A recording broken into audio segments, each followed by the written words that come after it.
So this poem is called Remembrance. Do you know how it feels to walk through your childhood home?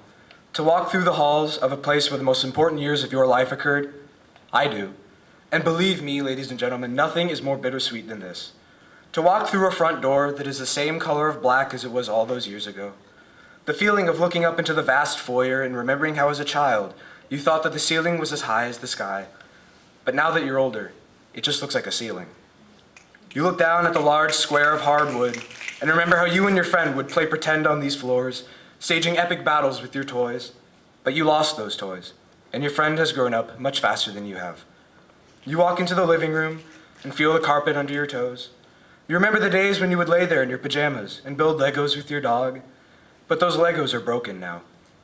You walk up the stairs, the same stairs that you and your friend would slide down like adventurers making a daring escape. You can still feel the rug burns. You walk up into the loft area, the same area that held all of your greatest toys and memories. It's the same loft where your mother showed you a family picture and you pointed to your father asking, "Who's that?" You walk into your room, the room where you grew up. The room that used to have that large bunk bed with drawers for your toys, but now there's a regular bed and a desk with drawers for your broken dreams and newfound woes. You're still growing up, but in a different way now. So you crawl into your bed and hug your old stuffed animal tightly to help you fall asleep.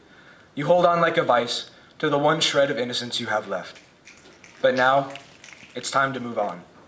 You're moving again, and you do one last sweep of the house, for old time's sake. You walk into your room, which now has a dark, heavy air in it.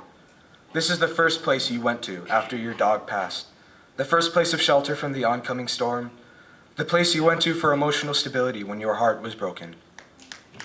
You walk into the room next door, your entertainment room.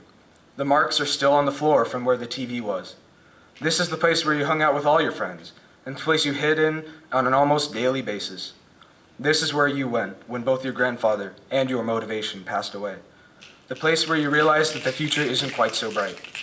You walk into that loft again, which is now just a neglected space that housed old sitting pillows. You walk down those old stairs and into the living room with the new carpet.